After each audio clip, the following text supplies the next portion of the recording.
تو اس سے باقی نمازیوں کو تکلیف ہوتی ہے. کیسے؟ مثلا جب آپ آگے جائیں گے تو کسی کو آپ کا پاؤں لگے گا، ٹھیک ہے، کسی کے سر کو آپ کا پاؤں ٹچ ہو سکتا ہے، کسی کے کمر کو آپ کا گھٹنا ٹچ ہو سکتا ہے، کیونکہ آپ ایک تو لیٹ آ رہے ہیں، ایک تو آپ ٹائم پر نہیں آئے، اور اب آنے کے بعد آپ پہلی صف میں جانے کی کوشش کر رہے ہیں. تو انتہائی برا عمل ہے یہ، اور آداب جمعہ کے خلاف ہے. جمعے کے آداب کا تقاضا یہ ہے کہ یہ جو تکلیف آپ لوگوں کو دیتے ہیں، اگر آپ اس سے باز رہیں گے تو اللہ آپ کو بہت زیادہ اجر عطا فرمائے گا. اور اس کا الگ اجر ہے، یعنی ایک تو آپ مسجد میں آئے ہیں اس کا الگ اجر ہے، لیکن یہ جو آپ نے لوگوں کو تکلیف سے بچایا ہے اس کا اجر بھی آپ کو الگ دیا جائے گا. رائٹ؟ اور یہ ایسی تکلیف ہے کہ یہ گناہ کا باعث ہے. یہ چھوٹی موٹی تکلیف نہیں ہے کہ آپ اس کو سمجھیں کہ شاید یہ نارمل کوئی تکلیف ہے، ایسا نہیں ہے، بلکہ یہ ایسا تکلیف دہ عمل ہے جس کو نبی پاک صلی اللہ علیہ وآلہ وسلم نے ناپسند فرمایا ہے. اوکے؟ تو اس لیے آداب جمعہ کا تقاضا یہ ہے کہ دیر سے، پہلی تو بات یہ ہے کہ آپ دیر سے نہ آئیں. آداب جمعہ یہ ہے کہ آپ دیر سے نہ آئیں، لیکن آپ اگر دیر سے آئے ہیں تو اب آپ دوسروں کو تنگ نہ کریں، بلکہ دیکھیں جہاں جگہ خالی ہے، جہاں جگہ موجود ہے وہاں بیٹھ جائیں. اس کا اجر اللہ رب العالمین آپ کو عطا فرمائے گا. اوکے بیٹا، let's move on next slide. ہماری نیکسٹ ہیڈنگ ہے یوم جمعہ کی اہمیت. آئیے دیکھتے ہیں جمعے کے دن کی فضیلت کیا ہے، اہمیت کیا ہے، امپورٹنس کیا ہے. جمعے کا دن اللہ کے نزدیک تمام دنوں سے افضل بھی ہے اور مبارک بھی ہے. اس دن، اچھا وجہ کیا ہے؟ اس دن حضرت آدم علیہ الصلاۃ والسلام کو پیدا کیا گیا، اسی دن وہ دنیا میں اتارے گئے، اسی دن ان کی توبہ کو قبول کیا گیا. اس وجہ سے اس دن کا جو مقام ہے، مرتبہ ہے، وہ بہت بلند ہے، اور یہ دن بہت اہمیت کا حامل ہے، فضیلت اس کو حاصل ہے. اور نبی کریم صلی اللہ علیہ وآلہ وسلم نے جمعے کے دن کو تمام دنوں کا سردار بھی کہا ہے. ٹھیک ہے بیٹا، تو آئیے آگے بڑھتے ہیں اپنی اگلی ہیڈنگ کی طرف. پہلے ہم نے کیا پڑھا؟ آداب جمعہ. اب ہم، چونکہ جمعے کے دن جب آپ مسجد میں داخل ہوتے ہیں تو وہاں لوگ موجود ہوتے ہیں، تو وہ ایک مجلس کی شکل اختیار کر لیتا ہے وہ سارا ماحول. کیوں؟ کیونکہ لوگ آتے ہیں، بزرگ موجود ہیں، بچے موجود ہیں، بوڑھے موجود ہیں، جوان موجود ہیں، نوجوان موجود ہیں، ٹھیک ہے، ہر قسم کا جو شخص ہے وہ وہاں موجود ہے، تو وہ ایک مجلس ہے. ٹھیک ہے، تو مجلس کے بھی کچھ آداب ہوتے ہیں. ٹھیک ہے، اور وہ مجلس جو مسجد کے اندر موجود ہے اس کے تو پھر آداب اس عام مجلس سے بھی زیادہ ہوں گے. تو مجلس کے آداب میں بیٹا یہ چیز شامل ہے کہ مجلس میں کوئی بھی ایسا عمل نہ کیا جائے جو کسی مسلمان بھائی کی اذیت کا باعث بنے. حالانکہ اس حدیث میں تو ہم صرف یہ ڈسکس کر رہے ہیں کہ کسی کی گردن کو پھلانگ کر آپ آگے نہ جائیں، لیکن اس کے علاوہ بھی اور بھی بہت سے عمل ہیں.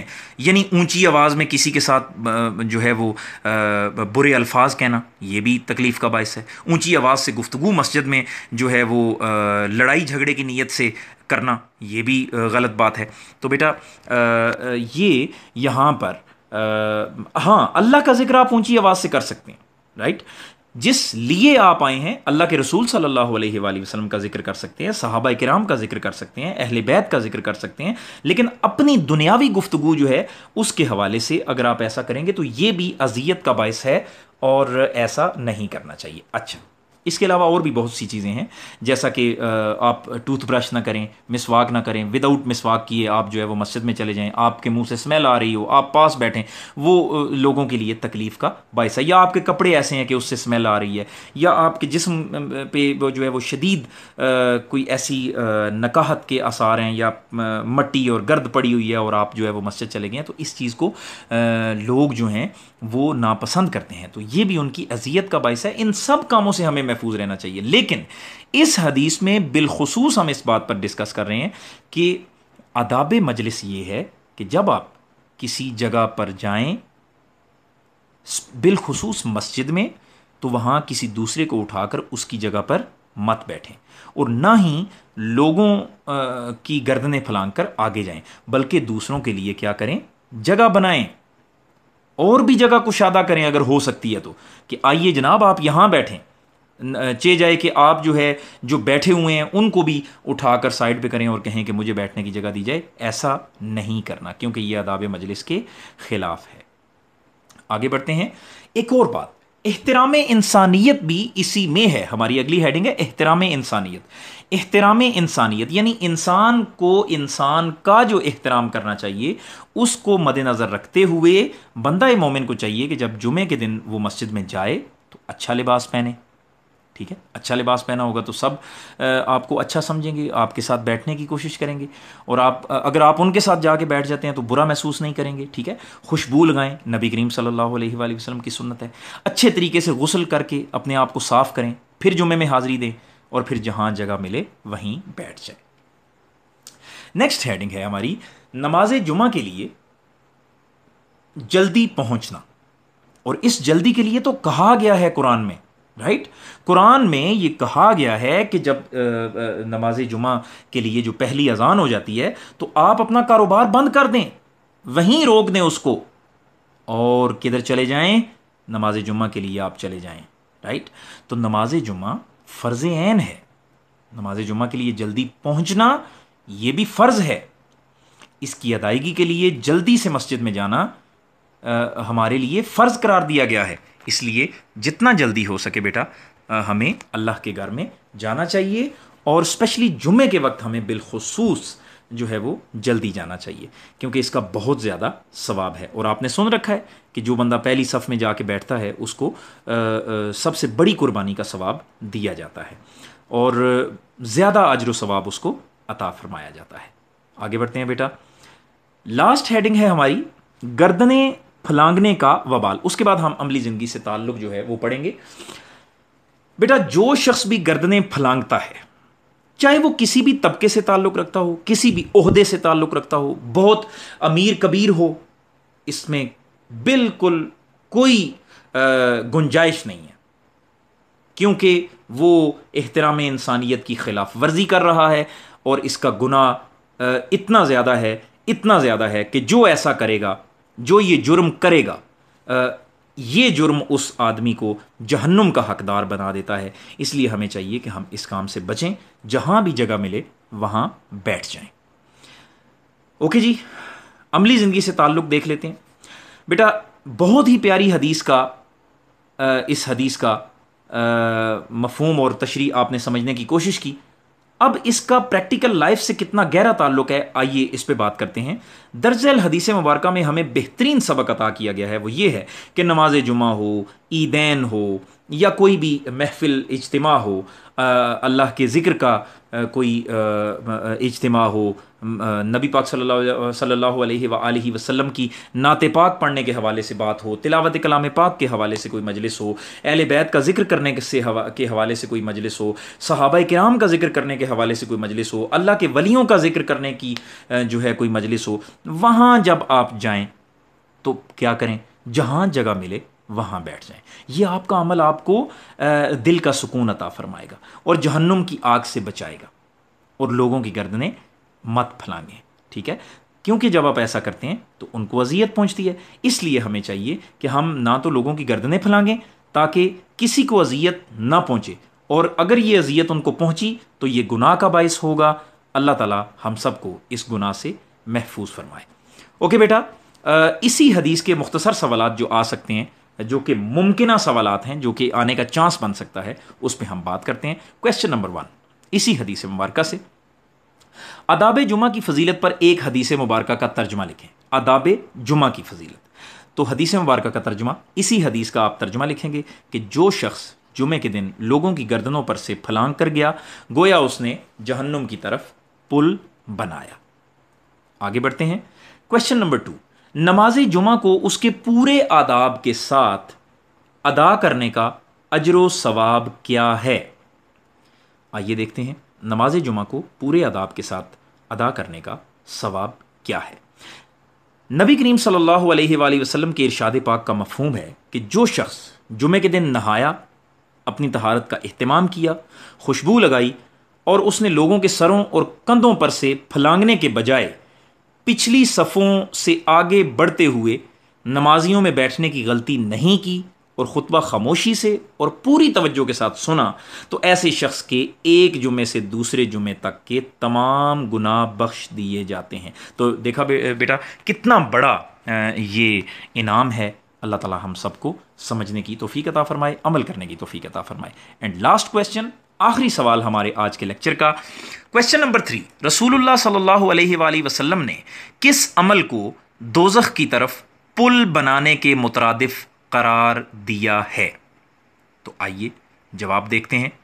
بالکل آسان ہے، صرف تھوڑا آپ کو گھما پھرا کر اس میں سوال کیا گیا ہے کہ آپ یہ بتائیں کہ کون سا ایسا عمل ہے کہ جس کو دوزخ کی طرف پل بنانے کے مترادف قرار دیا ہے، یعنی اگر وہ عمل ہوگا تو آپ یوں سمجھ لیں کہ جہنم کی طرف پل بن جائے گا۔ تو بالکل آپ کے سامنے ہے جواب کہ نبی کریم صلی اللہ علیہ وآلہ وسلم نے جمعے کے دن لوگوں کی گردنوں کو پھلانگنے کے عمل کو دوزخ کی طرف پل بنانے کے مترادف قرار دیا ہے۔ یہ وہ قبیح عمل ہے، یہ وہ برا عمل ہے کہ جس کے ذریعے انسان جو ہے وہ جنت کے بجائے جہنم کی طرف چلا جاتا ہے۔ گیا تو وہ مسجد میں ہے، لیکن مسجد میں جا کر بھی وہ بجائے جنت کا حقدار بنے، یہ عمل کرنے کی وجہ سے، یعنی لوگوں کی گردنوں کو پھلانگ کر آگے جانے کی جو حرکت اس نے کی، یہ اس کو کس طرف لے جاتا ہے؟ دوزخ کی طرف لے جاتا ہے، اور یہ وہ عمل ہے جو دوزخ کی طرف پل بنانے کے مترادف ہے۔ تو بیٹا ہمیں اس عمل سے بچنا چاہیے اور نیک عمل کرنے چاہیے، اور جہاں جگہ مل جائے وہیں بیٹھنا چاہیے۔ آج تک کے لیے یہ تھا آپ کا لیکچر۔ آئیے ہوم ورک ڈائری کی طرف پڑھتے ہیں۔ حدیث نمبر 13 بیٹا آپ نے مکمل نوٹ بک پر لکھنی ہے۔ کیا کرنا ہے؟ لکھنا ہے اس کو، اور یاد کرنی ہے۔ مشکل الفاظ مانی آپ نے نوٹ بک پر لکھنے ہیں۔ مختصر سوالات جو ہیں وہ صرف آپ کیا کر لیں، ان کے جوابات آپ یاد کر لیں۔